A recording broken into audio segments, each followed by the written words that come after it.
My name is Daniel, and this happened a few years ago. During the winter, I moved into my first apartment by myself, just a week before Christmas. It wasn't anything special, just a small unit in a quiet apartment complex on the edge of town. But it felt like a big step for me, and I remember being excited to finally have my own place. The building was old, the kind that always smelled faintly of dust and cold air, and most of the residents kept to themselves. People would nod politely in the hallway, but no one ever really talked. It was quiet, especially at night, which I appreciated at the time. On Christmas Eve, I came home from work late, arms full of groceries, when I noticed a cardboard box sitting directly in front of my apartment door. It didn't have any decorations or branding on it, just plain brown cardboard, sealed with clear tape. Written on the top in black marker was my apartment number. There was no name. I assumed it had been delivered to the wrong door, so I picked it up and looked around the hallway, expecting to see another box nearby, or maybe a delivery slip taped to the wall. But there was nothing. The hallway was completely empty and silent. I brought the box inside and set it on my kitchen counter, planning to take it to the leasing office the next morning. I didn't open it. Something about it felt off, even though I couldn't explain why. The next morning, on Christmas Day, the first thing I noticed when I stepped out of my bedroom was that the box was gone. For a moment, I wondered if I had imagined it entirely, but then I opened my front door to leave, and there it was again, sitting neatly on the floor in front of my apartment, exactly where it had been the night before.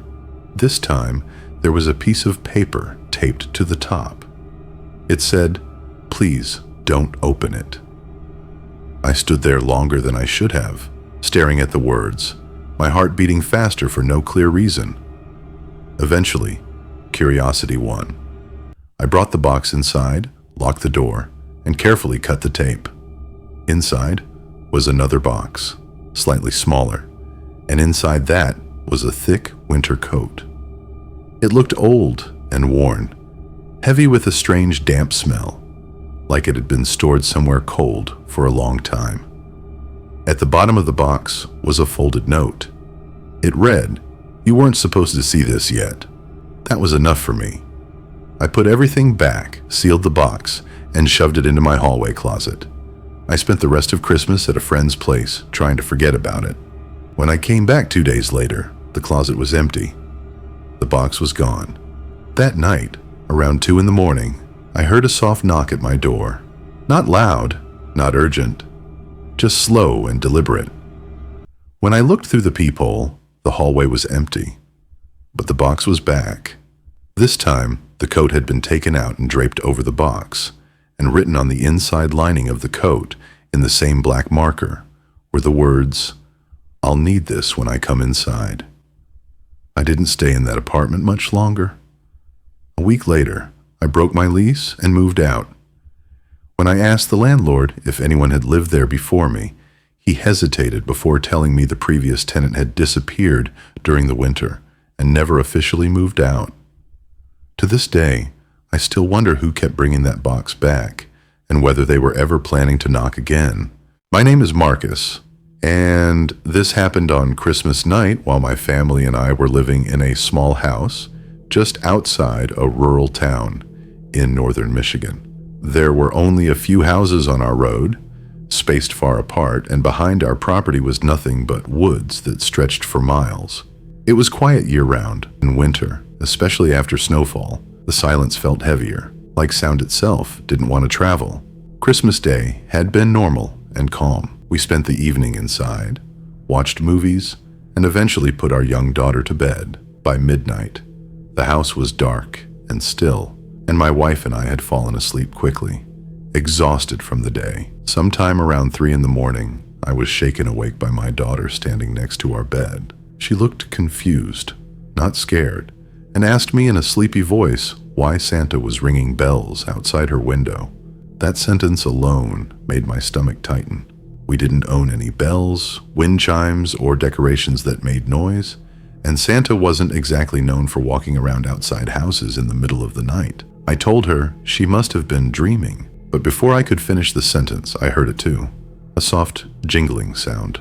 The bells weren't rushed or frantic. They sounded deliberate, almost calm. I got out of bed and walked to the front window, careful not to turn on any lights. When I pulled the curtain back just enough to look outside, my heart dropped.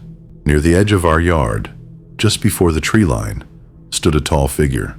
I couldn't make out any facial features, but I could see the outline of a long coat hanging off their body. Small bells were attached to it, gently swaying and chiming, with even the slightest movement. The figure wasn't walking toward the house. It was just standing there, watching. I froze, barely breathing, as the bells chimed again, this time a little closer. I felt my wife behind me, asking quietly what I was seeing, but I couldn't take my eyes off the figure. When I finally reached for the light switch and flipped on the porch light, the bells stopped instantly. The yard was empty. The snow was undisturbed, smooth, and untouched, as if no one had been standing there at all. I stood there for a long time, waiting to see movement, but nothing happened. Eventually, I locked the doors, checked every window, and tried to convince myself it was some strange trick of exhaustion. In the morning, the snow told a different story. Boot prints circled our house, keeping a careful distance from the walls, as if whoever made them was inspecting the place. Near the back of the house, the prints stopped, and beside them were long drag marks, as if something heavy had been pulled through the snow. We moved out before the next winter. Even now, years later, I still can't hear the sound of bells without thinking about that night and wondering how long that figure had been standing outside before my daughter noticed it. My name is Aaron, and this happened 3 winters ago, just a couple of nights before Christmas when I was living alone in a quiet suburban neighborhood in Ohio. It was one of those places where nothing ever really happened, where the streets were always calm, and the biggest excitement was when someone forgot to turn off their Christmas lights during the day. That night, I was up later than usual, sitting in my living room wrapping presents while the TV played quietly in the background. Snow had been falling on and off all evening, and the street outside my front window looked completely still, lit only by a few dim streetlights and the soft glow from nearby houses.